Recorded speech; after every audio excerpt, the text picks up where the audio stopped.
Assalamualaikum warahmatullahi wabarakatuh. Perkenalkan kami dari kelompok 2 yang beranggotakan saya Muhammad Sakif dan teman saya Muhammad Hidayat dan Muhammad Fadil Syah Al-Fikri dan Aswar dan terakhir Nur Isra S.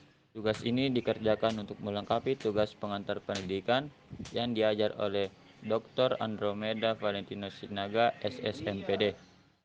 Pendidikan dan pembangunan. Pendahuluan. Tujuan pendidikan adalah menyediakan informasi dan motivasi bagi siapapun yang memerlukan untuk bertindak bagi pembangunan berkelanjutan. Pendidikan untuk pembangunan berkelanjutan mencakup semua proses yang menumbuhi pengetahuan, keterampilan, nilai-nilai dan sikap yang mendukung upaya individu, sekolah dan masyarakat untuk mempromosikan pikiran yang adil dan keadilan, keamanan ekonomi, penopang ekologis dan demokrasi. WWF menekankan bahwa pendidikan untuk pembangunan berkelanjutan dapat dilihat sebagai perspektif menyeluruh dan proses yang sedang berjalan dalam dunia yang selalu berubah ini. Tujuan jangka panjang kita adalah harus hidup dengan sebaik mungkin sambil menghindari kerugian jangka panjang terhadap manusia, alam ataupun masyarakat. Jika mereka ingin bertindak menuju masyarakat berkelanjutan, setiap individu harus mempunyai keterampilan kompetensi tindakan yang berkembang dengan baik, yaitu pengetahuan, peluang, dan motivasi.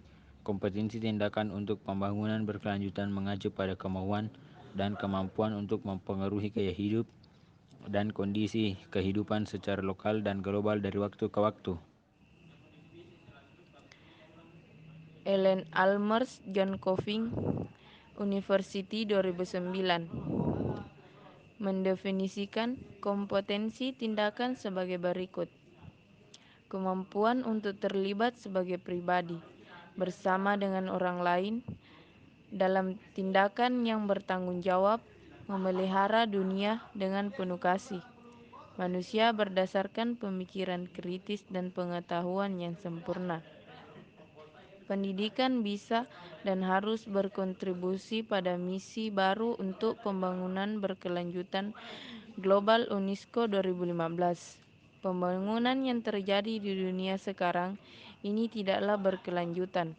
Kita semua dengan mudah dapat menyetujui hal ini. Mencapai pembangunan berkelanjutan memerlukan pembelajaran terus-menerus tentang masalah yang beragam dan kompleks. Bagaimana masalah ini saling terkait dan mempengaruhi satu sama lainnya. Tetapi ini juga tentang kemampuan untuk berhubungan secara rahasia. Bagi kita yang masih hidup saat ini dan generasi mendatang harus mampu untuk bertahan hidup dan beradaptasi terhadap perubahan. Masyarakat saat ini dalam masa perubahan yang konstan dan cepat. Tidak seorang pun yang dapat berkata dengan pasti apa yang akan terjadi di masa depan. Tetapi jika anak-anak dan kaum muda harus berurusan dengan dunia yang sedang berubah ini, sekolah dan pendidikan harus menjadi pelopor untuk menjadi tempat berpikir inovatif. Sebagian besar anak-anak di dunia ini pergi ke sekolah, walaupun banyak dari mereka terlalu cepat menyerah. Jadi, peran pendidikan bekerja menuju pembangunan berkelanjutan adalah penting. Masyarakat dan para pemangku pemerintahan dapat membuat konsep education atau pendidikan untuk pembangunan berkelanjutan, sebuah pendekatan yang terbentuk di sebuah kurikulum sekolah. Bersama-sama kita dapat mengambil langkah yang lebar menuju masa depan yang berkelanjutan secara ekologis, sosial, dan ekonomi.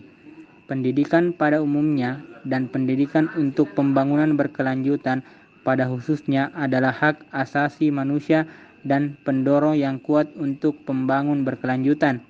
Masalah keberlanjutan memainkan peran penting dalam pendidikan. Target dalam Sustainable menyatakan pada tahun 2030 kita harus memastikan bahwa semua pelajar mendapatkan pengetahuan dan keterampilan yang diperlukan untuk mempromosikan pembangunan berkelanjutan. Di sini, peran utama sekolah ditekankan pada manajemen perubahan menuju pembangunan berkelanjutan dan beragam komponen lainnya yang membentuk praktek.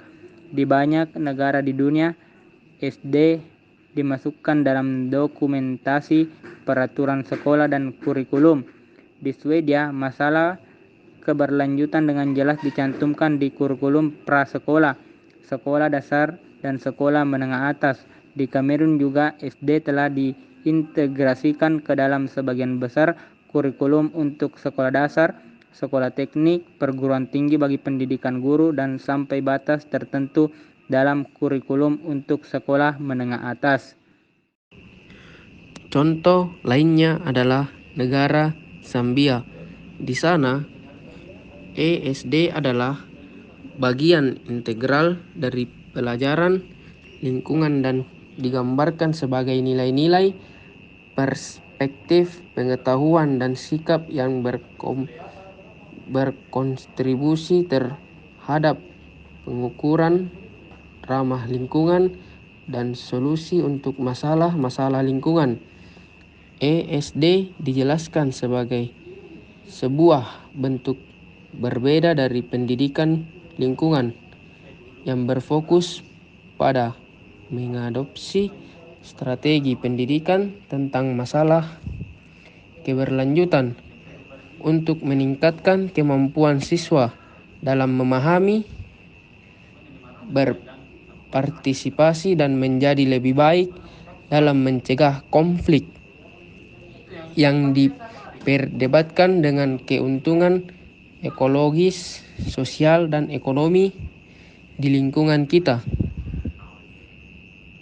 Kerangka kerja kurikulum pendidikan Zambia 2013.